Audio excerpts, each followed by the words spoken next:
வணக்கம் மக்களே. இதுக்கு முன்னாடி நம்ம சேனலில் எவ்வளவோ உண்மை சம்பவங்கள் எல்லாம் நம்ம உங்கள்கிட்ட சொல்லியிருப்போம். ஆனால் நான் போட்ட இத்தனை வீடியோவில் எந்த வீடியோ ரொம்பவுமே பயங்கரமாக இருந்துச்சு அப்படின்னு கேட்டிங்கன்னா நான் இந்த வீடியோ தாங்க சொல்லுவேன். ஏன்னா அந்த சப்ஸ்கிரைபர் நம்மக்கிட்ட அந்த சம்பவத்தை சொல்லும்போது எனக்கே புல்லரிக்க ஆரம்பிச்சிட்டோ இல்லையோ பயம் நடுநடுங்க ஆரம்பிச்சிட்டுங்க. ஏன்னா அந்த லெவலுக்கு ஒரு சினிமா படத்தையே மிஞ்சின மாதிரி ஒரு சம்பவம் தாங்க நம்ம சப்ஸ்கிரைபர் வாழ்க்கையில் நடந்திருக்கு. ஆனால் இந்த மாதிரி சம்பவம் யாருக்குமே நடக்கக்கூடாதுங்க. அவ்வளோ தூரம் இந்த கதையில் அவ்வளோ விஷயம் அடங்கியிருக்குங்க. ஸோ ஒன் பை ஒன்னாக உங்கள்கிட்ட நான் தெளிவாக திகிலும் அமானுஷமும் குறையாத அளவில் நான் சொல்ல போகிறேன். ஃபஸ்ட்டு அந்த கதையோட ஒன்லைனை சொல்லிடவா. கொடைக்கானலில் ஒரு பங்களாக்கு நம்மளுடைய சப்ஸ்கிரைபரும் அவருடைய ஃப்ரெண்டும் போகிறாங்க. பல பேரோட தடைகளையும் மீறி போகிறாங்க. அப்படி போனனால அவங்க வாழ்க்கை எந்த லெவலுக்கு பாதிப்பில் ஏற்பட்டுச்சு, அவருடைய கரியரே எந்த லெவலுக்கு பாதிப்பில் உள்ளாச்சு ஒரு அமானுஷ பேயினால். அந்த அமானுஷம் எப்படி அந்த பங்களாக்குள்ளே உருவாச்சு, அதுக்கு முன்னாடி அந்த அமானுஷத்துக்கு நடந்த ஒரு கொடூர சம்பவம், இது எல்லாத்தையும் தான் நான் டீட்டெயிலாக சொல்ல போகிறேன். ஸோ தயவு செஞ்சு ஸ்கிப் பண்ணாமல் பாருங்கள். உங்களுக்கு சுவாரஸ்யம் குறையாத மாதிரி சொல்லதுக்கு நான் ரெடி, அதை கேட்க நீங்கள் ரெடியா? ஸோ என்னுடைய பேர் ஹரீஷ். நிழல்களின் மர்மத்தை அறிய தயாரா? இன்றைக்கான ஷவுட் அவுட் யாரெலான்னு பார்த்தீங்கன்னா இவங்க எல்லோரும் தான். ரொம்பவுமே ஆதரவு வர வர கூட்டிக்கிட்டே வாரீங்க. இதே ஆதரவு இன்னும் பல மடங்கு பெருகும்னு சொல்லிட்டு நானும் நம்புகிறேன். நீங்களும் எனக்காக ஆதரவு தெரிவிச்சுட்டே வாங்க. ஸோ இன்னும் கொஞ்ச நாளில் நம்ம 1K அடிக்க போகிறோங்க. ஜஸ்ட் இன்னும் ஒரு 100 சப்ஸ்கிரைபர் அந்த மாதிரி தான் இருக்கும். ஸோ பார்க்குறவங்க எல்லாரும் டக்குன்னு அந்த சப்ஸ்கிரைப் பட்டனையும் தட்டி விட்டிங்கன்னு வைங்களேன், நமக்கும் யூஸ்ஃபுல்லாக இருக்கும் கூடிய சீக்கிரம் 1K அடிக்கிறதுக்கு. அதுபோக இந்த வீடியோ பார்த்து முடிச்சோட்டி நம்ம சேனலில் இன்னும் நிறைய வீடியோ போட்டிருக்கோம். அது எல்லாத்தையுமே ஒன் பை ஒன் பாருங்கள். ரொம்பவுமே சுவாரஸ்யம் குறையாத அளவு உங்களுக்கு நான் கதைகளை சேர்த்துக்கிட்டே இருப்பேன். இந்த வீடியோவை எந்த ஊர்லேருந்து எந்த டைமில் பார்த்துட்ருக்கீங்க அப்படிங்கிறத கமெண்ட் பாக்ஸில் சொல்லுங்கள், நானும் தெரிஞ்சுக்கிறேன். ஸோ இதை மாதிரி உண்மை திகில் சம்பவம் உங்களுக்கோ இல்லை உங்கள் குடும்பத்தில் உள்ளவங்க ஃப்ரெண்ட்ஸ் யாருக்கு நடந்திருந்தாலும் சரி, கீழே நம்மளுடைய கான்டாக்ட் டீட்டெயில்ஸ் கொடுத்துருக்கேன், அதில் கான்டாக்ட் பண்ணுங்கள். நீங்கள் சொல்கிற அந்த உண்மை சம்பவத்தையும் நம்ம சேனலில் போடுவோம், ஓகேவா? இப்போ அந்த திகில் அமானுஷ உண்மை சம்பவம் என்னதுன்னு விலாவரியாக சொல்ல போகிறேன். இந்த சம்பவமானது எங்கே நடக்குதுன்னு பார்த்தீங்கன்னா கொடைக்கானலில் தாங்க நடக்குது. கொடைக்கானல்னு சொன்னால் உங்களுக்கு என்ன தோணும்? ஒரு அழகிய டூரிஸ்ட் ஸ்பாட்டு, ரொம்பவுமே அழகாக இருக்கும், லேக்லாம் சூப்பராக இருக்கும், நல்லா ஃபேமிலியோடு என்ஜாய் பண்ணலாம், ஃப்ரெண்ட்ஸோடு போனாலும் என்ஜாய் பண்ணலாம், மலைத்தொடர்கள், காடுகள், அந்த மாதிரி இயற்கை காட்சிகள், அந்த மாதிரி நீங்கள் சொல்லிகிட்டே போகலாம். ஆனால் எவ்வளோத்துக்கு எவ்வளோ கொடைக்கானலில் அழகு இருக்கோ அதுக்கு ஏற்றாப்புல ஆபத்தும் இருக்குது. அது அனுபவித்தவங்களுக்கு மட்டும்தான் தெரியும் கொடைக்கானல் எந்த லெவலுக்கு ஒரு ஆபத்தான பகுதி அப்படிங்கிறது. ஸோ அது என்ன ஏதுன்னு சொல்லிட்டு நம்ம கதையில் சொல்லும் போது உங்களுக்கே புரிய ஆரம்பிச்சிடும். இப்போ என்ன அப்படின்னு பார்த்தீங்கன்னா நம்ம மதுரைக்கு போகிறோங்க. ஏன்னா மதுரையில் தான் இந்த கதையானது ஆரம்பிக்குது. நம்மளுடைய சப்ஸ்கிரைபர் பேர் வினோத். அவர் பூர்வீகம் மதுரை தாங்க. மதுரையில் தான் ஸ்கூலிங் பண்ணார்.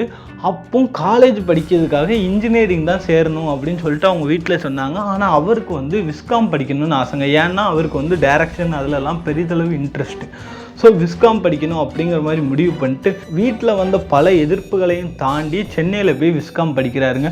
விஸ்காம் படிக்கும்போது அந்த 3 வருஷம் நல்லா ஹார்ட் ஒர்க் பண்ணி ஒவ்வொரு ஷார்ட் ஃபிலிம் எடுக்கிறதா இருக்கட்டும், அந்த மாதிரி ரொம்பவுமே அவருடைய கரியரை பில்ட் பண்ணும் அப்படிங்கிற ஒரு எண்ணத்தில் தாங்க அவர் விஸ்காம் படிக்கிறாரு. ஸோ அங்கே சென்னை போனவட்டி இந்த மாதிரி விஸ்காம் சம்மந்தமாக டைரக்டர் ஆகணும், ஸ்கிரிப்ட் ரைட்டிங் ஆகணும், எடிட்டர், ஆக்டர், இந்த மாதிரி எல்லா ஃப்ரெண்ட்ஷிப்பும் கிடைக்கிது. ஸோ இதனால் அவருக்கு இன்னுமே நிறைய நாலேஜ் கிடைக்கிது. அதாவது ஒருத்தங்கள்ட்ட இருந்து ஒருத்தங்க அப்படி பேசும்போது அவங்களுடைய க்ரியேட்டிவ் ஐடியாஸை பரிமாறும் போது அவங்களுக்கு நிறையவே ஒரு நாலேஜ் கிடைக்கிது. யாருக்கு? வினோத் அப்படிங்கிறவங்களுக்கு.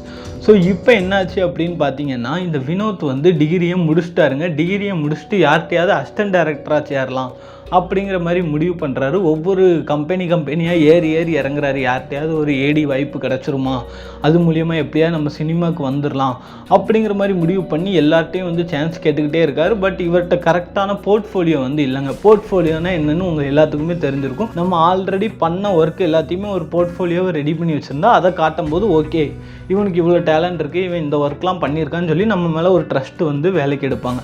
ஸோ இவர்கிட்ட ஒரு ஸ்ட்ராங்கான போர்ட்ஃபோலியோ இல்லைங்க. அந்த போர்ட்ஃபோலியோக்கு ஸ்ட்ராங்காக என்ன தேவை டைரக்ஷனுக்கு அப்படின்லாம் பார்த்தீங்கன்னா ஒரு நல்ல ஷார்ட் ஃபிலிம் வேணுங்க. நல்ல சூப்பராக அவார்டு வின் பண்ண மாதிரிலாம் ஷார்ட் ஃபிலிம் வேணுங்க. ஸோ இப்படியே இவர் வந்து ஒவ்வொரு கம்பெனியாக ஏறி ஏறி இறங்கினோட்டி கடைசியாக ஒரு வாய்ப்பு கிடைக்கிதுங்க. அதாவது என்னென்னா, அந்த கம்பெனியில் வாய்ப்பு கிடைக்கல, ஆல்ரெடி ஒருத்தர் அசிஸ்டன்ட் டைரக்டராக இருக்கார், அவர் வந்து ஃப்யூச்சரில் படம் எடுக்க போகிறாராங்க, டைரக்டர் வாய்ப்பு கிடச்சிட்டான். அதாவது ஒரு பெரிய டைரக்டருக்கு கீழே அசிஸ்டன்ட் டைரக்டராக இருக்கார், அவருக்கு வந்து டைரக்டர் ஆகணும் அப்படிங்கிற மாதிரி ஆசை. அவருடைய ஆசையை நிறைவேற்றுற விதமாக அவர் கூடிய சீக்கிரம் டைரக்டர் ஆக போகிறாரு, அவருக்கு அசிஸ்டன்ட் டைரக்டராக இவரை எடுக்கலாம் அப்படிங்கிற மாதிரி இவருக்கு ஒரு ஆஃபர் ஒன்று வருதுங்க. ஆனால் ஒரு கண்டிஷனுங்க, ஆல்ரெடி அந்த அசிஸ்டன்ட் டைரக்டர்லேருந்து டைரக்டர் ஆகிறார் தெரியுமா, அவர் வந்து இப்போ எடுக்க போகிற படம் வந்து ஹாரர் சப்ஜெக்டாங்க. ஸோ ஹாரர் சப்ஜெக்டில் வந்து எனக்கு நல்ல ஸ்ட்ராங்காக இருக்கிற மாதிரி ஒரு ஏடி வேணும், அந்த மாதிரி அவருடைய ரெக்யூர்மெண்ட் இருக்குது. ஸோ இவர் வந்து இன்ன வரைக்கும் ஹாரர் படம் அந்த மாதிரிலாம் எடுத்தது கிடையாது. அப்போ இவர்கிட்ட என்ன சொல்கிறாங்கன்னா, நீங்கள் வந்து ஒரு நல்ல ஷார்ட் ஃபிலிம், நல்ல ஹாரரான கண்டென்ட்டில் ஒரு ஷார்ட் ஃபிலிம் எடுத்துகிட்டு வாங்க, அது எங்களுக்கு நல்லா பிடிச்சிருந்துச்சுன்னா உங்களை நாங்கள் கண்டிப்பாக அசிஸ்டன்ட் டைரக்டராக எடுத்துக்கிறோம் அப்படிங்கிற மாதிரி சொன்னோட்டி இவருக்கு நல்ல ஆப்பர்ச்சுனிட்டி வேறு கிடச்சிட்டா, எப்படியாவது ஒரு நல்ல ஒரு பேய் படம் ஷார்ட் ஃபிலிம் மாதிரி எடுத்து கொடுத்துடணும் அப்படிங்கிற மாதிரி முடிவு பண்ணி இவங்க ஃப்ரெண்ட்ஸ் எல்லாருக்கிட்டையுமே போய் சொல்கிறாங்க. ஸோ எல்லாருமே நாங்கள் ஹெல்ப் பண்ணுறோம் அப்படின்னு சொல்லி இருக்கிற கை காசு எல்லாத்தையுமே போட்டு ஒரு படம் எடுக்கலாம், ஷார்ட் ஃபிலிம் எடுக்கலாம் அப்படிங்கிற மாதிரி முடிவு பண்ணுறாங்க. ஸோ ஸ்கிரிப்ட் எழுதுறாரு, நல்ல ஒரு ஹாரர் கண்டென்ட்டும் எழுதிட்டார். ஸோ இப்போ இந்த ஹாரர் கண்டென்ட்டுக்கு வந்து லொக்கேஷன் தேவை. என்னது, ஒரு ஹாரர் பங்களாவோ வீடோ ஆர் சம்திங் எல்ஸ் ஏதாவது ஒரு இடம் தேவைப்படுது. அப்போ இவர் என்ன பண்ணுறாருன்னா, கொடைக்கானல், ஊட்டி அந்த மாதிரிலாம் போய் பார்க்கலாம், ஏதாவது பங்களாக்கள் கிடைக்க வாய்ப்பு இருக்குது அந்த மாதிரி முடிவு பண்ணி ஃபஸ்ட்டு ஊட்டிக்கு போகிறாரு. ஊட்டியில் ஆல்ரெடி ஏகப்பட்ட பங்களா உண்டு, ஆனால் நிறைய படங்கள் ஷூட்டிங்லாம் அங்கே எடுத்துட்டாங்க. ஸோ டிஃப்ரெண்ட்டாக ஒரு இடத்துல இருந்தால் தான் நமக்கு வந்து அந்த படம் யூனிக்காக தெரியும். ஆல்ரெடி நிறைய பேர் எடுத்த இடத்துல எடுத்தோம்னா அந்த மற்றவங்களுக்கும் நமக்கும் ஒரு வித்தியாசம் இருக்குது, அது யூனிக்காக இருக்கணும்னு சொல்லிட்டு இவர் வந்து அடுத்து ஒவ்வொரு இடமா அவங்க தெரிஞ்சவங்கள்ட்டெல்லாம் கேட்குறாங்க, பண்ணுறாங்க. அப்போ என்ன ஆகுதுன்னா, கொடைக்கானலில் ஒரு கிராமத்து பக்கத்தில் உள்ள மலைக்கு மேலே ஒரு பங்களா ஒன்று இருக்குது, அதை யாருமே யூஸ் பண்ணுறதில்ல, அந்த பங்களாவை நம்ம கதைக்கு யூஸ் பண்ணலான்னு சொல்லிட்டு இவருக்கு ஒரு கான்டாக்ட் வருது. இவரும் என்ன பண்ணுறாருன்னா, அந்த பங்களாவுக்கு போய் பார்ப்போம் அப்படிங்கிற மாதிரி சொல்லி முடிவு பண்ணுறாருங்க. முடிவு பண்ணும்போது கீழே அப்படியே அந்த மலை அடிவாரத்துக்கு போயிட்டாங்க. இது வந்து எப்படின்னா, அந்த கொடைக்கானல் டூரிஸ்ட் ஸ்பாட்டு சொல்லுவோம் தெரியுமா, அந்த இடம் டோட்டலாகவே கிடையாது. கொடைக்கானலுக்குள்ளேயே ஏகப்பட்ட கிராமங்கள் இருக்கும், சின்ன சின்ன கிராமங்கள், மலைவாசிகள் வாழ்கிற மாதிரி கிராமங்கள், அந்த மாதிரி நிறைய இடம் இருக்கும். ஸோ அந்த மாதிரி ஒரு இடத்துக்குள்ள தான் இந்த பங்களானது இருக்குது அப்படிங்கிற மாதிரி இவருக்கு தெரிய வந்துவிட்டு அந்த இடத்துக்கு போகிறாரு. அந்த இடத்துக்கு போனவிட்டு அங்கே உள்ள மக்கள் எல்லாருக்கிட்டையுமே விசாரிக்கிறாரு அந்த பங்களாவை பற்றி. யாருமே அந்த பங்களாவை பற்றி சொல்லதுக்கு வந்து முன் வரலங்க. அந்த பங்களாவை பற்றி எங்கள்கிட்ட கேட்காதீங்க, நீங்கள் அதை பற்றி விசாரிச்சிங்கன்னு வெளியே தெரிஞ்சாலே உங்களுக்கு பெரிய பிரச்சனையாயிரும், தயவு செஞ்சு உங்கள் ஊருக்கு போயிருங்க, இந்த மாதிரி எதுவும் விசாரிக்காதீங்க அப்படி இப்படின்னு சொல்கிறாங்க ஊர் மக்கள் எல்லாருமே. ஆனால் இவங்க கேட்கவே இல்லை. ஏன்னா இவங்க வந்து எப்படின்னா, அந்த சென்னையில் இருந்துட்டு அந்த மாதிரி பசங்களாக இருந்துட்டு பண்ணிட்டாங்க. இவங்களுக்கு வந்து அந்த கிராமத்து மக்கள் எதுக்காக சொல்கிறாங்க அப்படிங்கிற ஒரு புரிதல் கூட இல்லாமல் எங்களுக்கு தெரிஞ்சாகணும், அந்த இளமை சூடுன்னு சொல்லுவாங்க தெரியுமா, என்ன தான் இருக்குது நம்ம பார்த்துருவோம் வச்சுருவோம்னு சொல்லிட்டு ஒரு இதில் வந்து அவங்களும் வந்து அது என்னன்னு நமக்கு தெரிஞ்சே ஆகணும்னு சொல்லிட்டு ஒவ்வொரு ஆள்கிட்டே கேட்குறாங்க. யாருமே சொல்ல விரும்பலை. ஆனால் அந்த பங்களாவோட லொக்கேஷன் தெரிஞ்சுட்டு அது அந்த மலையடி வாரம் ஒரு 3 கிலோமீட்டர் மேலே ட்ரெக் பண்ணுற மாதிரி இருக்குமா, 3 கிலோமீட்டருக்கு மேலே ஏறினா அங்கே வந்து அந்த பங்களா இருக்கும் அப்படிங்கிற மாதிரி தெரிஞ்சுட்டு, ஸோ உடனே என்ன பண்ணுறாரு, வினோத் அவர் ஃப்ரெண்டை வந்து கூப்பிட்றாரு. அவர் ஃப்ரெண்டுமே ஊர்லேருந்து வந்துட்டார். இப்போ யாரெல்லாம் பார்த்தீங்கன்னா, வினோத்தும் அவர் ஃப்ரெண்டுன்னா காலேஜ் ஃப்ரெண்டு கிடையாது, மதுரையில் இருந்த ஒரு ஃப்ரெண்டு.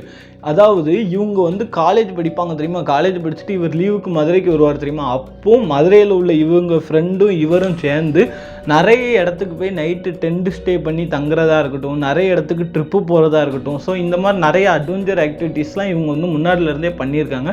பண்ணனால இவனை கூப்பிட்டா கரெக்டாக இருக்கும். ஏன்னா ட்ரெக்கிங் ஒரு 3 கிலோமீட்டர் ஏறணும், அங்கே போய் அந்த பங்களா என்ன ஏதுன்னு தெரியாது, நம்ம இந்த ஒத்தையில் போகண்டா, நமக்கு நல்ல கனெக்டாக இருக்க இந்த மாதிரி இதுக்கெலாம் எக்ஸ்பீரியன்ஸ் ஆன ஆள்னா நம்ம ஃப்ரெண்டு தான். ஸோ அவனை கூப்பிடுவோன்னு சொல்லிட்டு அவனையும் கூப்பிட்டுட்டாங்க. அவருமே மதுரையிலேருந்து வந்துட்டாருங்க. வந்ததுக்கப்புறம் 2 பேரும் ஏறலாம் அப்படிங்கிற மாதிரி முடிவு பண்ணும்போது கீழே ஒரு கடை இருக்குங்க. கடைனா என்ன மாதிரி சொல்லலாம்னா, சின்ன ஒரு பெட்டி கடை மாதிரி.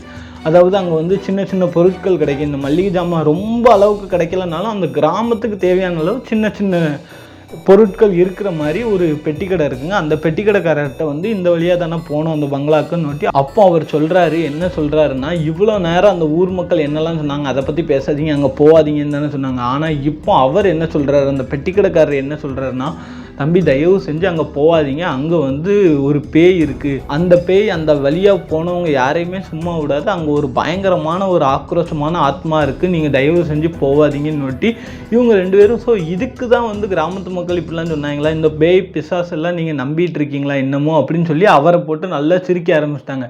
நாங்கள் எவ்வளவோ இடத்துல நைட்டு டென்ட் ஸ்டே எல்லாம் பண்ணி இருந்திருக்கோம், நீங்கள் என்னென்னா இதுக்கு போய் இது சொல்லிக்கிட்டு இருக்கீங்க என்னன்னே நீங்கன்னு சொல்லி அவரை பிடிச்சி நல்லா கலாய்ச்சி விட்டுட்டு 2 பேரும் அந்த ட்ரெக் பண்ண ஆரம்பிக்கிறாங்க.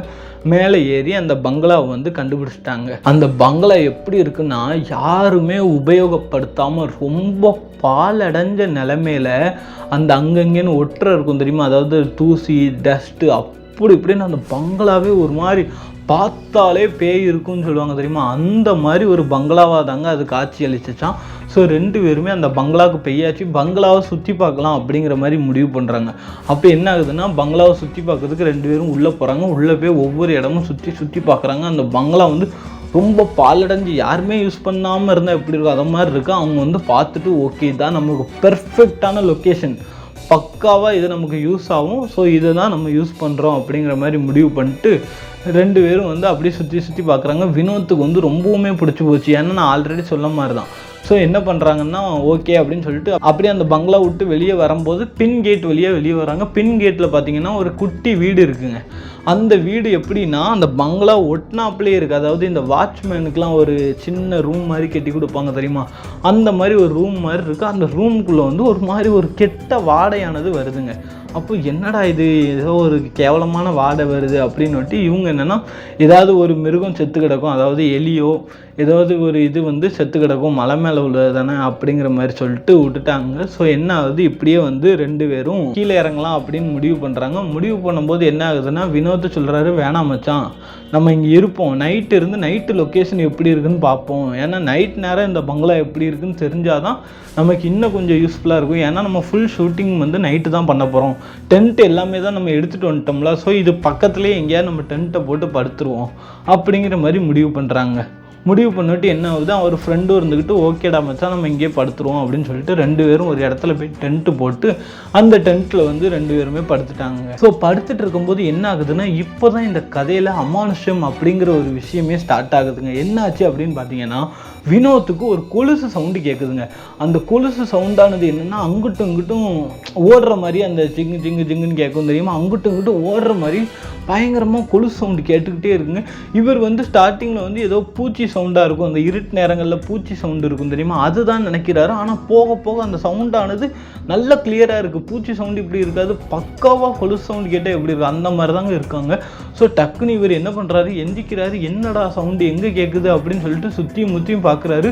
பங்களாவை நோக்கி அந்த கொலுசு சவுண்டு போகிற மாதிரி இருக்குங்க, அதாவது ஒரு சவுண்டு ட்ராவல் ஆகும் தெரியுமா, அது அப்படியே அதிகமாக இருக்குது. இவர் படுத்துருக்கும் போது அப்படியே ஜில் ஜில் ஜில் ஜில்னு அப்படியே கம்மியாயிட்டே போதான் எங்கே பங்களா கிட்ட போகும்போது.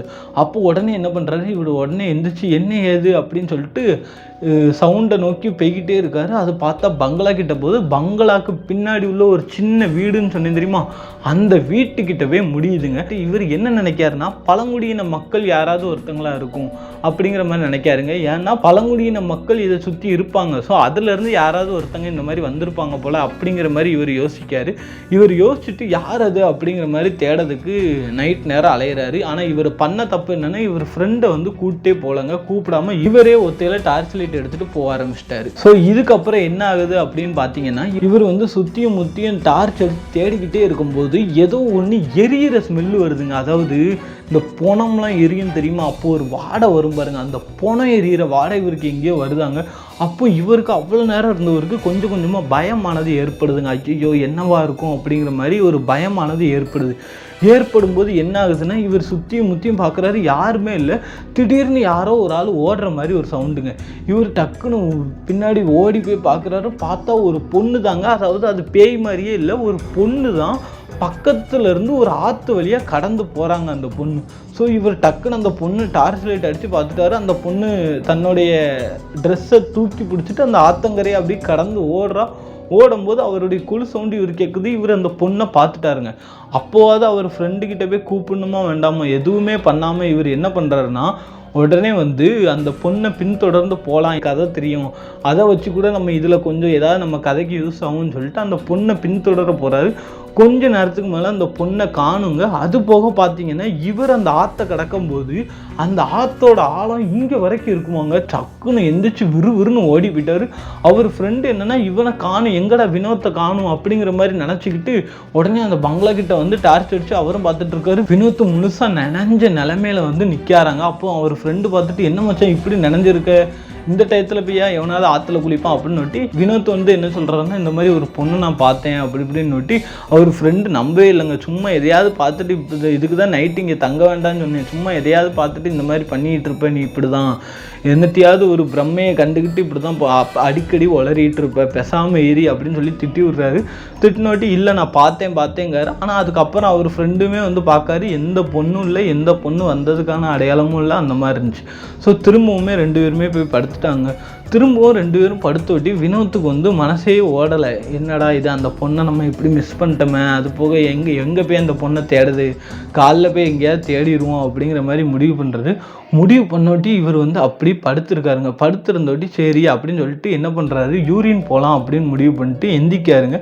எந்திக்கும் போது என்ன ஆகுதுன்னா இதில் இருக்க பங்களா, அதாவது அந்த இடத்துல இருந்து மேலே எட்டி பார்க்குற மாதிரி இருக்கும் பங்களா, இங்கே இருக்க பங்களா, ரெண்டுத்துக்கும் நடுவில் ஒரு பொண்ணு இப்படி குத்த வச்சு உட்காந்து வினோத்தையே பார்த்துட்டு இருங்க. எப்படி இருக்குன்னு யோசிச்சு பாருங்க. கும்மு இருட்டு, டார்ச் லைட் அடித்தா மட்டும்தான் தெரியும், எந்த லைட் எதுவுமே கிடையாது. அப்போ இவர் யூரின் போகலான்னு சொல்லிட்டு எந்திக்காரு. பார்த்தா அந்த பொண்ணு இப்படி குத்த வச்சுட்டு இவர் வினோத்தையே இப்படி பார்த்துட்டு இருக்காங்க. வினோத்துக்கு பயம் தாங்க முடியல. அவர் ஃப்ரெண்டை எழுப்பிக்கிட்டே இருக்கார், மச்சான் பாடுறான்னு சொல்லி எழுப்பி டக்குன்னு திருப்பி காட்டுறாரு. பார்த்தா அந்த பொண்ணு இல்லைன்னொட்டி இவருக்கா வினோத்தோட ஃப்ரெண்டு பயங்கரமாக திட்டிட்டு என்னை தூங்க விடுவியா மாட்டியா, ஆல்ரெடி கொசு வேறு ஓவராக கிடச்சிட்டு இருக்கு, இதில் ஓன் தொல்லை வேறு, பேய் படம் இருக்கேன் அதை எடுக்கேன்னு சொல்லிட்டு நீ பேய் பிடிச்சி தெரியாத கடைசியிலன்னு சொல்லி பயங்கரமாக திட்டி விட்டாருங்க. திட்டி விட்டோட்டி என்னாச்சு அப்படின்னு பார்த்தீங்கன்னா வினோத் வந்து நீ படு, அந்த பிள்ளையை நான் கண்டுபிடிக்காமல் விட மாட்டேன்னு சொல்லிட்டு வினோத் விறுவிறுன்னு அந்த ஆற்றை நோக்கி போக ஆரம்பிச்சிட்டார். ஏன்னா அவர் என்ன நினைக்காருன்னா அந்த ஆத்தங்கரைக்கு அந்த சைடு தான் அந்த கிராமத்து வாசிகள்லாம் இருக்குது, நம்ம பார்த்த மாதிரி இந்த பொண்ணு நம்மளை பார்த்துட்டா, இந்த பொண்ணு வந்து யாருன்னு நம்ம தெரிஞ்சுக்கணும் அப்படிங்கிற மாதிரி முடிவு பண்ணி அந்த நைட்டு நேரத்தில் இவர் வந்து அந்த துணிச்சலான முடிவு எடுக்காருங்க. ஏன்னா இவங்களுக்கு வந்து பேய் பிசாசு அதிலெல்லாம் சுத்தமாக நம்பிக்கை இல்லாதனால அந்த மாதிரி பண்ணுறாங்க. ஆனால் வினோத் ஃப்ரெண்டு எனக்கு தூக்கம் வருது, நான் வரல, நீ எதுனாலும் போயிட்டு வா அப்படின்னு சொல்லிட்டு இவர் வந்து போக சொல்லிடுறாரு. இவரும் வந்து போக ஆரம்பிச்சிட்டாருங்க. போக ஆரம்பிச்சுட்டு என்ன ஆகுதுன்னா அந்த ஆற்றை கடந்து போகிறாரு. அந்த ஆற்றை கடந்து போனோட்டி பயங்கரமான ஒரு சத்தம் கேட்குதுங்க. அதாவது என்னென்னா ஒரு பெண்ணை வந்து சீரழிச்சா என்ன மாதிரி இருக்கும், ஒரு பொண்ணை வந்து யாராவது சீரழிச்சா அந்த பொண்ணு எப்படி கத்தும், அந்த மாதிரி பயங்கரமாக யாரோ ஒரு ஆள் கத்துனோட்டி இவருக்கு ஒன்றுமே புரியல. என்னடா ஒரு பொண்ணை வந்து இந்த மாதிரி ஒரு சவுண்டு போடுது, ஏதோ தப்பாக இருக்குன்னு விறுவிறுன்னு ஓடி போகிறாருங்க. ஓடி போய் அந்த இதுக்கிட்ட பார்க்குறாரு. பார்த்தா ஒரு வயசான மூதாட்டி மாதிரி ஒரு பொம்பளை இருந்துக்கிட்டு இப்படியே அவரை பார்த்து முறைக்குதாங்க. அந்த மூதாட்டி வந்து உயிரோடு இருக்காங்கன்னே சொன்னால் நம்ப முடியாதாங்க. ஏன்னா தோல்லாம் ஒரு மாதிரி கிழிஞ்சு போய் இந்த இடம்லாம் ரத்தம் வந்து ஒரு மாதிரி ஒரு சைடு மூஞ்சே இல்லாமல் இருந்தால் எப்படி இருக்கும், அந்த மாதிரி அந்த மூதாட்டி வந்து ஒரு கல்லுக்கிட்ட உட்காந்துருக்காங்களாம். அவங்க உட்காந்துருக்கும் போது அவங்களுக்கு ஆப்போசிட்டில் பார்த்தீங்கன்னா கண்ணாடி துகள்களாக உடஞ்சிருக்காங்க. கண்ணாடி துகள்களாக உடஞ்சி அந்த மூதாட்டி வந்து ஒரு மாதிரி பயங்கரமாக ஒரு மாதிரி கத்துறாங்களாம். அந்த கத்துற சவுண்டு தான் இவருக்கு வந்து பொண்ணை யாரோ சீரழிச்ச சவுண்டாக கேட்டிருக்கு. அது மூதாட்டி கிடையாது, ஒரு அமானுஷ ஆத்மான்னு இவருக்கு தெரியல. உடனே அந்த மூதாட்டி மாதிரி இருக்கிற அந்த ஆத்மா இப்படி சிரிச்சு கத்திக்கிட்டே இருந்த ஆத்மா என்ன பண்ணுதுன்னா டக்குன்னு வினோத்தை நோக்கி திரும்புதுங்க. வினோத்துக்கு பயம் தாங்க முடியல. விறுன்னு கிட்ட வந்துட்டு டக்குன்னு பின்னாடி இருந்து ஒரு கைக்கு சட்டார்னு பிடிச்சி இழுக்குதுங்க. யாருன்னு பார்த்தா வினோத்தோட ஃப்ரெண்டு. அப்போ நீ எங்கடா வந்து கொஞ்சம் விட்டுருந்தா செத்துருப்பா, வா இந்த இடத்த விட்டு போவோம், என்னாச்சுன்னு வினோத் கேட்கும்போது வினோத்தோட ஃப்ரெண்டு சொல்கிறாரு, மச்சான் நீ போயிட்டு அதுக்கப்புறம் ஐயோ உன்னை தனியாக விடக்கூடாதுன்னு சொல்லிட்டு நான் பின்னாடியே வந்தேன், நீ வந்து அந்த ஆற்றை கடக்கிற, நான் உன் பின்னாடி தான் வாரேன், ஆனால் உனக்கும் பின்னாடி ஒரு பொண்ணு உன்னை ஃபாலோ பண்ணிட்டே வந்துச்சு, அந்த பொண்ணை நானும் என் கண்ணால் பார்த்தேன், அதுக்கப்புறம் நான் கிட்ட விறுவிறுன்னு வாரேன், அந்த பொண்ணை காணும், நீ ஏதோ ஒரு ஞாபகத்தில் எங்கேயோ போயிட்டுருக்க அப்படிங்கிறது சொல்லிட்டு இங்கே ஒரு பாட்டி இருந்தாங்க, அவங்கள பார்த்துட்டு இருந்தேன், அவங்க என் கிட்ட வந்துக்கிட்டே இருந்தாங்க, பாட்டி இருக்காங்களா, யார் இருக்கா அப்படின்னு சொல்லிட்டு பார்த்தா அந்த இடத்துல யாருமே இல்லை. பார்த்தா அந்த கண்ணாடி உடஞ்சி போயிருந்துச்சு தெரியுமா, அந்த இடத்துல யார் நிற்கான்னா வினோத் நிற்காரு. வினோத் கால்லாம் பீங்கான் குத்தி அப்படி இருக்குதாங்க. அவர் செருப்பு போட்டனால அவருக்கு தெரியல, ஆனால் அந்த கண்ணாடி துகள்களுக்கு மேலே வினோத் வந்து நின்றுட்டு இருக்காராம் திடீர்னு. அதனால உடனே இங்கேருந்து நம்ம உடனே கிளம்பிடுவோம், இங்கே இருக்கிறது ரொம்ப ரிஸ்க், நமக்கு சொன்னால் கேட்டுரு, இங்கே இருக்கிறது ரொம்ப ஆபத்துன்னு சொல்லி அவரை பிடிச்சி பயங்கரமாக திட்டி உடனே நைட்டோட நைட்டாக 2 பேருமே கீழே வராங்க. கீழே வரும்போது ஃபுல்லாக ஜில் ஜில் ஜில் ஜில் ஜில் ஜில்னு கொலுசு சவுண்டாக கேட்குதாங்க. இவங்க அக்கம் பக்கம் எங்கேயுமே திரும்பலையா. ஏன்னா அக்கம் பக்கம் பார்த்தாலே ஏதோ ஒரு உருவம் நிற்கிற மாதிரியோ யாரோ ஒரு ஆள் கூப்பிட்ற மாதிரியோ சொல்கிறாரு. நம்ம இந்த டயத்தில் அக்கம் பக்கம் எங்கேயுமே திரும்பக்கூடாது, நேராக மட்டும் பார்த்துட்டுவா. யார் உன்னை கூப்பிட்டாலும் தயவு செஞ்சு திரும்பிடாதன்னு வினோத் கையை பிடிச்சிக்கிட்டு டார்ச் அடிச்சுக்கிட்டு நேராக வச்சு போய்கிட்டே இருக்காங்க. போயிட்டு கீழே மலை அடிவாரத்தில் அந்த பெட்டிக்கடை இருக்குன்னு சொன்னீங்க தெரியுமா, அந்த பெட்டிக்கடைக்கு வாசல்லே 2 பேரும் படுத்து தூங்கிட்டாங்க. அதுக்கப்புறம் என்னென்னா காலைல வழக்கம் போல் விடியுது. பெட்டி கடைக்காரர் வராரு. என்ன இந்த 2 தம்பி மேலே போனாங்கல்ல இங்கே வந்து படுத்துருக்காங்கன்னு சொல்லி அந்த 2 பசங்களையுமே எழுப்புறாரு. யார்? வினோத்தையும் அவர் ஃப்ரெண்டையும் அந்த பெட்டி கடைக்காரர் எழுப்புறாரு. அப்போ அந்த பெட்டி கடைக்காரர்கிட்ட வினோத்தோட ஃப்ரெண்டும் வினோத்து கேட்குறாங்க, ஐயா இங்கே என்னதான் ஆச்சு? அந்த பங்களாவை பற்றி ஏன் நீங்கள்லாம் இப்படி சொல்லிட்டு இருக்கீங்க? அந்த பங்களாவை பற்றி நமக்கு வந்து கதைகள் தெரிஞ்சுக்க முடியுமா அப்படிங்கிற மாதிரி சொன்னோட்டி அவர் சொல்கிறாரு, இல்லை நான் அதெல்லாம் வெளியே சொல்ல முடியாது தம்பி, நீங்கள்லாம் சொன்னாலும் நம்ப மாட்டீங்க, வேண்டாம் அப்படின்னோட்டி, ஐயா நாங்களே நேற்று அந்த அமானுஷத்தை பார்த்தோம் அப்படின்னு 2 பேரும் சொன்னோட்டி தான் அங்கேருந்து ஏகப்பட்ட பேர் உயிரை விட்டுருக்காங்க. கேட்டால் வந்து இந்த மாதிரி ஆக்சிடெண்ட் மாதிரி தான் சொல்லுவாங்க. ஆனால் எங்களுக்கு மட்டும்தான் தெரியும் அங்கே ஒரு அமானுஷ ஆத்மா இருக்குன்னு சொல்லி நம்பவே மாட்டாங்க யாருமே. அதே மாதிரி தான் நீங்களும் நம்பாமல் போனீங்க. இப்போ கடைசியில் பட்டிங்களா, உயிரோடு வந்ததே பெருசு, ஒழுங்காக இந்த ஊரை விட்டு ஓடிடுங்க அப்படின்னு சொல்லிட்டு அந்த தாத்தா ரொம்பவுமே பயங்கரமாக திட்டுறாரு. திட்டின உடனே வினோத்தோட ஃப்ரெண்டும், ஐயா தயவு செஞ்சு அந்த கதையை மட்டும் சொல்லுங்க ஐயா, நாங்கள் நேற்று கண்ணால் பார்த்தோம், யார் அந்த பொண்ணு, யார் அந்த பாட்டி அப்படின்னு ஒட்டி தான் நம்ம பெட்டி கடைக்காரர் வந்து கதை சொல்ல ஆரம்பிக்கிறாருங்க. ரொம்ப வருஷத்துக்கு முன்னாடி இந்த ஊரில் ஒரு பணக்காரர் வாழ்ந்துட்டு வந்தாராங்க. அந்த பணக்காரர் தான் அந்த மலைக்கு மேலே அந்த பங்களாவை கெட்டினதாங்க. ஏன்னா அவருக்கு வந்து இந்த ஊர் ரொம்ப பிடிச்சி போயிட்டு, அது போக அந்த வியூவுமே நல்லா இருந்தனால கவர்மெண்ட் சைட்லேயுமே அவருக்கு ரொம்ப ஆள் பழக்கம் அதிகமாக. ஸோ அதனால் என்ன பண்ணுறாரு, ஆள் பழக்கம்லாம் வச்சு அந்த பங்களா வந்து அங்கே கெட்டுறாங்க. இந்த லீவ் டைம்ஸ்லாம் அந்த இடத்துக்கு வருவாராங்க. இவருக்கு வந்து பிள்ளை எதுவுமே கிடையாதாங்க, ஆனால் பொண்டாட்டி உண்டாங்க. அது போக ஒரு முக்கியமான விஷயம், அவர் வந்து ஒரு பொம்பளை பொறுக்கினே சொல்லாங்க. ஏன்னா அவர் பொண்டாட்டி இருந்தாலும் பல பெண்களோடைய வந்து இவருக்கு வந்து தொடர்பு உண்டாங்க. இவர் எப்படி தொடர்புனா சில பெண்களோட நேரடியாகவே தொடர்பில் இருப்பார். அதாவது அந்த பொண்ணும் இவரும் விரும்பி ஒரு சின்ன வீடு மாதிரி வச்சுருப்பாராங்க. அதுபோக வலுக்கட்டாயமாக நிறைய பெண்ணோட வாழ்க்கையை வந்து சீரழிக்கவும் செஞ்சுருக்காராங்க. ஒரு தடவை இவர் வந்து ஊருக்குள்ளே ஒரு கேஸில் மாட்டிக்கிறாராங்க. ஒரு பெரிய கேஸில் மாட்டினோண்டி அங்கே போலீஸ்காரங்க என்ன சொல்கிறாங்கன்னா, நீங்கள் வந்து ஒரு 30 நாள் தலைமறைவாக இருந்துருங்க அப்படின்னு சொன்னோட்டி அந்த 30 நாள் இவர் பங்களாக்கு வந்து இருக்கலாம் அப்படின்னு சொல்லிட்டு இவரும் இவருடைய ஒய்ஃபு மட்டும் வந்து அந்த பங்களாக்கு வந்துடுறாங்களாங்க. 30 நாளைக்கு உள்ள பணத்தை நம்ம முதல்லே தந்துடுறேன், ஆனால் 30 நாள் என் பங்களாவில் தான் ஃபுல்லாக இருந்து வீட்டு வேலை எல்லாமே பார்க்கணும் அப்படிங்கிற மாதிரி சொல்லிட்டோட்டி இவர் இந்த பெட்டி கடைக்காரர் தான் என்ன பண்ணுறாருன்னா, ஒரு பாட்டியை வந்து கூப்பிட்டு போகிறாராங்க. அந்த பாட்டிகிட்ட போயிட்டு இந்த மாதிரி ஒரு வேலை இருக்குது போகிறீங்களான்னு ஒட்டி அந்த பாட்டியும் ஓகே சொல்லிட்டாங்களா. அந்த பாட்டியுமே போகிறாங்க.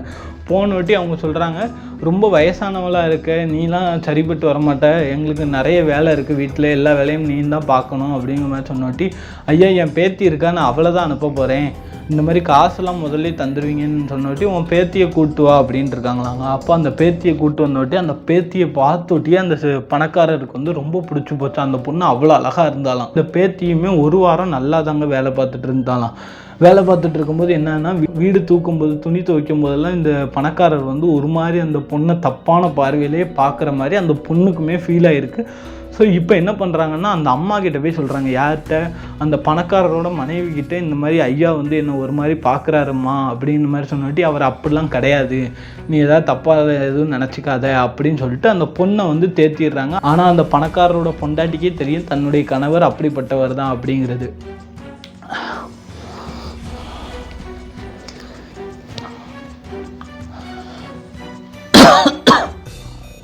ஸோ இதுக்கப்புறம் என்ன ஆகுதுன்னா,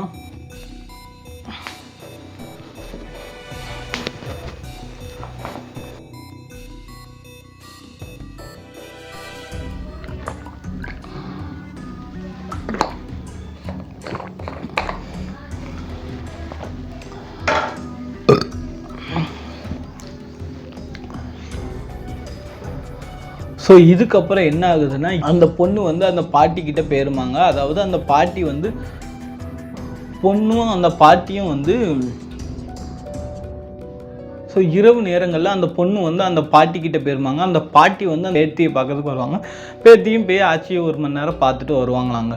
ஸோ அப்படி பார்த்துட்டு வரும்போது நல்லா தான் இருக்குது, பெரிய வேலைலாம் இல்லை, இந்த அம்மாலாம் ரொம்ப நல்லவங்களாக அதம்மா இருக்காங்க அப்படிங்கிற மாதிரி அந்த பாட்டி சொன்னோட்டி அந்த பாட்டிக்கும் சந்தோஷம். உடனே அந்த பாட்டி கிளம்பிடுறாங்க. அந்த மனைவி இருக்காங்கல்ல, யார் பணக்காரனோட மனைவி, அவங்க வந்து இரவு நேரங்களில் சொல்கிறாங்க, எங்கள் சின்ன பொண்ணுங்க பாவங்க, நீங்கள் ஒரு மாதிரி பார்க்கிங்கன்னு சொல்லிட்டு அந்த பொண்ணுக்கே தெரியுதுங்க, வேணாங்க அது சின்ன பொண்ணுங்கன்னு சொல்லிட்டு அந்த பணக்காரியை போட்டு செவிட்டுன்னு அற விடுறாரு. யார் அந்த பணக்காரர் வந்து அந்த பணக்காரரோட மனைவியை வந்து அடித்து உனக்கு எதுவுமா தெரியுமாடி அப்படி இப்படின்னு சொல்லி ரொம்பவுமே கீழ்த்தனமாக கெட்ட வார்த்தை போட்டு, நான் அப்படி தான் அவளையே நான் விடமாட்டேன், இன்னும் கொஞ்ச நாளில் பாரு அவளை சீரழிக்கிறேன்னா இல்லையான்னு பாரு அப்படின்னு சொல்லி பயங்கரமாக போட்டு அடின்னு அடிக்கிறாராங்க. இந்த சவுண்டு வந்து வெளியே அந்த பொண்ணுக்குமே கேட்குது. போட்டு பொண்டாட்டியை போட்டு இவர் அடின்னு அடிக்கிறது எதனால் அடிக்கிறாருன்னா தெரில. வெளியே சவுண்டு கேட்டுவிட்டு இந்த பொண்ணு பயந்து போய் அப்படியே இதுக்குன்னு ஒரு சின்ன ரூம் கொடுத்துருக்காங்க, அதுக்குள்ளே பயந்து போய் படுத்துருக்குங்க. படுத்துருந்தோட்டி என்ன ஆகுதுன்னா, இப்படியே கொஞ்ச நாள் போகுது. அந்த பொண்ணை வந்து ஒரு மாதிரி தப்பாக பார்த்தவர் இப்போ ஒரு மாதிரி தப்பாக தொடலாம் ஆரம்பிச்சிட்டாராங்க. ஒரு மாதிரி முதுக தொடரதா இருக்கட்டும், அந்த மாதிரி ரொம்ப கீழ்த்தனமான வேலையெல்லாம் பார்க்க ஆரம்பிச்சிட்டாராங்க. அது ஒரு சின்ன பொண்ணுங்க. எனக்கு தெரிஞ்ச அந்த பெட்டிக்கடைக்காரர் என்ன சொன்னார்னா, ஒரு 18 to 20 வயசு தாங்க அந்த பொண்ணுக்கு இருக்குமா, ஓரளவு சின்ன பொண்ணு தானாங்க அது. ஸோ இவர் என்ன பண்ணுறாருன்னா, இப்படி இருந்தவர் ஒரு கட்டத்தில் அந்த பொண்ணை வந்து சீரழிக்க ஆரம்பிச்சிட்டாருங்க. அதாவது என்னென்னா, உதட்டெல்லாம் பிடிச்சி கடிச்சு வைக்கிறது, அந்த மாதிரி ரொம்பவுமே அந்த வார்த்தையெல்லாம் சொல்ல முடியாது, கம்யூனிட்டி கைட்லைன்ஸ் கொடுத்துருவாங்க. ரொம்ப சீரழிச்சா எப்படி இருக்கும் அந்த மாதிரி போட்டு அவர் உதட்டெல்லாம் கடிச்சு இழுத்து ரத்தம் வர வைக்கிறது, அந்த மாதிரி கீழ்த்தனமான வேலையெல்லாம் பண்ண ஆரம்பிச்சிட்டாங்க. இரவு நேரங்களில் அந்த பொண்ணு சொல்லுது, பாட்டி ஒன்றும் இல்லை பாட்டி, அந்த ஆள் என்கிட்ட ரொம்பலாம் இது பண்ண மாட்டார் பாட்டி, நம்மளும் வந்து 30 நாளைக்குள்ளே பைசா வாங்கிட்டோம், ஒன்றுமே பண்ண முடியாது பாட்டி, இன்னும் கொஞ்ச நாள் தானே, நான் எப்படியா பல்ல கடிச்சிட்டு இருந்துடுறேன் பாட்டின்னு சொல்லிச்சு அந்த பொண்ணு. ஆனால் அந்த பாட்டி இருந்துட்டு எப்படியா நான் உன்னை காப்பாற்றி கூப்பிட்டு போயிடுறேன்னு ஒட்டி அந்த பொண்ணு எவ்வளவோ சொல்லியிருக்குங்க. ஆனால் அந்த பாட்டி காப்பாற்றி கூட்டி போயிருந்தா அந்த பொண்ணுக்கு இந்த நிலைமை வந்து ஏற்பட்டிருக்காது. அப்படி என்ன ஆச்சு அப்படின்னு பார்த்தீங்கன்னா, அந்த பொண்ணை போட்டு சீரழிச்சு கெடுத்து சின்ன பின்னமாக்கிட்டாங்க. இந்த மாதிரி தொடர்ச்சியாக பண்ணனால அந்த பொண்ணு உடம்பு வலி தாங்க முடியாமல் ஒரு கட்டத்தில் இறந்து போயிருதுங்க. இறந்து போனட்டு என்ன பண்ணுறாங்கன்னா, அந்த பணக்காரனோட மனைவி இருக்கா தெரியுமா, அந்த பணக்காரனோட மனைவி, அவளும் சேர்ந்து இந்த பொண்ணை அந்த ரூம் இருக்குது பாருங்கள், சின்ன ரூம் சொன்னேன் தெரியுமா ஸ்டார்டிங்கில், அந்த ரூமில் இந்த பொண்ணோட பணத்தை போட்டு எரிச்சிடுறாங்க. எரிச்சிட்டு என்ன சொல்லிட்டாங்கன்னா, அந்த பொண்ணு எங்கள் வீட்டில் வேலை பார்த்துட்டு இருந்தவோ ஓடி போயிட்டா அப்படிங்கிற மாதிரி சொல்லிட்டாங்க. இந்த பாட்டி வந்துட்டு இல்லை, என் பொண்ணை இவங்க தான் ஏதோ பண்ணிட்டாங்க வச்சுட்டாங்கன்னு சொன்னாலும், என்ன இருந்தாலும் செல்வாக்கு பணம் எல்லாம் அங்கே தானே இருக்குது, ஓடி போயிட்டா இந்த பிள்ளை எங்கள் வீட்டில் பாதி நாள் வேலை பார்த்துட்டு அப்படிங்கிற மாதிரி அந்த பொண்ணை வந்து கெட்ட பேர் ஆக்கி விட்டாங்க. ஊருக்குள்ளே எல்லாருமே அந்த பொண்ணை வந்து தப்பாக நினச்சிட்டாங்க. அப்புறம் கொஞ்ச நாள் கழிச்சு என்ன ஆகுது அப்படின்னு பார்த்தீங்கன்னா, இவங்க 2 பேருமே அந்த பங்களாவில் இருந்திருக்காங்க. யார், அந்த பணக்காரனோட மனைவியும். அவங்க இருக்கும்போது இந்த பாட்டி வந்து எப்படியாவது இவங்களை பழி வாங்கணும் அப்படின்னு சொல்லிட்டு இந்த பாட்டி வந்து அவங்க 2 பேரையும் கொல்லணும் அப்படின்னு சொல்லிட்டு உள்ளே போகிறாங்க. உள்ளே போய் கொல்லலாம் அப்படிங்கிற மாதிரி பார்க்கும்போது என்ன ஆகுது அப்படின்னு பார்த்தீங்கன்னா, அந்த பணக்காரனுடைய மனைவி வந்து தூக்கு மாட்டிட்டு இறந்துருக்கா. அதே மாதிரி அந்த பணக்காரன் தீயில கருகி இறந்துருக்காங்க. 2 பேரும் இறந்து புணமாக அந்த வீட்டுக்குள்ளே இருக்காங்க. உடனே இந்த பாட்டி வந்து ஊர் மக்கள் எல்லாரையுமே கூப்பிட்டாங்க. ஊர் மக்கள் எல்லாரையுமே கூப்பிட்டு அந்த மனைவி இருக்காங்க தெரியுமா, அந்த பணக்காரனுடைய மனைவி, அந்த மனைவி வந்து லெட்டர் எழுதி வச்சுருக்காங்க. இந்த மாதிரி அந்த பொண்ணை வந்து என்னுடைய கணவன் தான் சீரழிச்சு கொன்று எரிச்சிட்டான், இதுக்கு நானும் உடந்தையா இருந்தேன், அந்த பொண்ணு செத்தாலும் இன்னமும் பழிவாங்கிற வெறியோட காத்துக்கிட்டு இருக்கா, என்னுடைய சாவுக்கு கூட அந்த பொண்ணு தான் காரணம் அப்படி இப்படின்னு சொல்லி லெட்டரில் எழுதியிருக்குங்க. எழுதினோட்டி அந்த ஊர் மக்கள் எல்லாரும் பார்த்து பயந்து நடுங்கிட்டாங்க. ஏன்னா ஆல்ரெடி சொன்னாங்க இந்த மாதிரி அந்த பொண்ணை வந்து இவங்க தான் வந்து ஏதோ பண்ணிட்டாங்க அப்படின்னு சொல்லி அந்த பாட்டி சொல்லும்போது அந்த ஊர் மக்கள் யாருமே நம்பலை. ஆனால் அந்த லெட்டரில் வந்து அந்த பணக்காரனோட மனைவியே எழுதியிருந்ததை பார்த்தோட்டி ஊர் மக்கள் எல்லாத்துக்குமே பயம். ஏன்னா இந்த பாட்டி சொல்லும்போது அதை நம்பாமல் அந்த பொண்ணை வந்து இவங்க எல்லாருமே தான் தப்பாக பேசுனாங்க. இந்த மாதிரி ஓடி போயிட்டான்னு சொல்லி ஊரே தான் தப்பாக பேசுச்சு. அதனால இந்த பொண்ணோட ஆத்மா என்னைக்கா இருந்தாலும் நம்ம ஊரையும் நம்மளையும் பழி வாங்கிடும். ஸோ யாருமே இந்த பங்களா பக்கத்துக்கு போகக்கூடாதுன்னு சொல்லி அன்னையிலேருந்து இந்த பங்களா பக்கம் யாருமே போக மாட்டாங்களாங்க. நிறைய டூரிஸ்ட் வருவாங்களாம், வரும்போது நிறைய எக்ஸ்ப்ளோர் பண்ணணும்னு சொல்லி இந்த மாதிரி ஊருக்குள்ளே வந்து அந்த பங்களாவில் தங்கலான்னு சொல்லிட்டுலாம் முடிவு பண்ணி போவாங்களாங்க. ஏதோ ஒரு வயசான பாட்டியை பார்த்தேன், ஏதோ ஒரு பொண்ணை பார்த்தேன்னு சொல்லி நிறைய பேர் பயந்து கிளம்பி வந்திருக்காங்களாம். நிறைய பேர் அந்த ஆறு இருக்குது தெரியுமா, நான் சொன்னேன் பாருங்க, அந்த ஆறில் உளுந்தே நிறைய பேர் இறந்துருக்காங்களாம். அது வந்து ஆக்சிடென்ட் மாதிரி. இப்போ ஒரு ஆற்றுல அடிச்சுட்டு போனாங்கன்னா இந்த மாதிரி ஆற்றுல குளித்து அடிச்சுட்டு போய் இறந்துட்டாங்க, அந்த மாதிரி கேஸை வந்து முடிடுவாங்களாங்க. இந்த ஆத்மா தான் எல்லாமே பண்ணுது அப்படின்னு சொல்லிட்டு ஊர் மக்களோட நம்பிக்கை.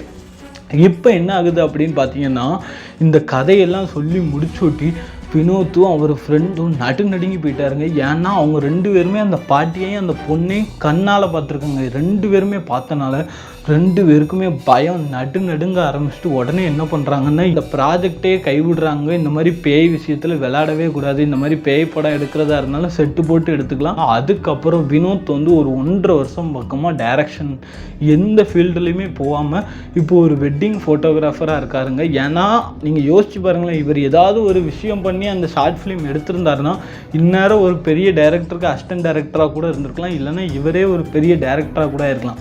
ஆனால் இந்த மாதிரி ஒரு அமானுஷ்யம் விஷயம் இருக்குன்னு தெரிஞ்சு நிறைய பேர் அதை வந்து வேண்டான்னு சொல்லியும் இல்லை நான் போய் பார்ப்பேன்னு ஒரு தெனாவட்டாக இவர் போனனால இவர் கரியரே மொத்தமாக க்ளோஸ் ஆகி இப்போ ஒரு வெட்டிங் ஃபோட்டோகிராஃபராக அவருடைய வாழ்க்கையை வந்து தொடர்ந்துட்டு இருக்காருங்க. இந்த கதையானது எப்படி இருக்குது, எனக்கு ஸ்டார்டிங்லேருந்து திகில் அந்த லெவலுக்கு இருந்துச்சுங்க இந்த கதையை அவர் சொல்லும்போது. ஏன்னா ஒவ்வொரு இடத்துலையும் பரபரப்பாக இருந்துச்சுங்க அவர் சொல்லும்போது. ஏன்னா அவர் டைரக்டரோ ஆகணும்னு ஆசை வேறே, அவருடைய ஸ்டோரி டெல்லிங்கே அந்த லெவலுக்கு இருந்துச்சு. அதே ஆக்ரோஷத்தோடு உங்ககிட்டே நான் அதை சொல்லியிருப்பேன்னு நான் நம்புகிறேன். அவருடைய வாய்ஸ் ரெக்கார்டு அவர் பர்மிஷன் கொடுத்தாருன்னா இதில் கொஞ்சோண்டு ஆட் பண்ணி விட்றேன், கேட்டு பாருங்கள். அவர் பர்மிஷன் கொடுக்கலன்னா ஆட் பண்ண முடியாது, நம்மளால் ஒன்றுமே பண்ண முடியாது. ஸோ நான் கேட்டு பார்க்குறேன். ஸோ இந்த திகில் அமானுஷ்யம் உண்மை சம்பவத்தை பற்றி நீங்கள் என்ன நினைக்கிறீங்க? கொடைக்கானலில் நடந்த இந்த சம்பவம் நீங்கள் எத்தனை பேர் கொடைக்கானல் போயிருக்கீங்க அப்படிங்கிறத கமெண்ட் பண்ணுங்க. இதே மாதிரி உண்மை திகில் சம்பவம் உங்களுக்கோ இல்லை உங்கள் குடும்பத்தில் உள்ளவங்க யாருக்காக இருந்தாலும் நடந்துருந்துச்சுன்னா அதை நம்ம டிஸ்கிரிப்ஷனில் கொடுக்குற கான்டாக்ட் டீட்டெயில்ஸில் வந்து சொல்லுங்கள், நம்ம அதையும் ஸ்டோரியாக எடுத்து போடுவோம். அதுபோக அந்த பணக்காரன் எந்த லெவலுக்கு ஒரு கேவலமான ஆளாக இருந்தால் சின்ன பிள்ளைன்னு கூட பார்க்காம எத்தனை பொண்ணுங்க வாழ்க்கையை கெடுத்திருப்பான். இத்தனைக்கும் அவன் மனைவி வந்து உடந்தங்க. அந்த மனைவி அப்போவே ஒரு ஸ்டெப் எடுத்திருந்தா அந்த பொண்ணோட வாழ்க்கையே வந்து அழிஞ்சிருக்காதுங்க. ஏன்னா இந்த மாதிரி ஆளால் தான் நிறைய தப்புக்கள் நம்ம நாட்டில் நடக்கவே செய்யுது. இன்னொரு ஒரு அமானுஷ உண்மை சம்பவத்தில் உங்களை வந்து சந்திக்கிறேன். அதுவரை உங்களிடம் இருந்து விடைபெறுகிறேன். வணக்கம்.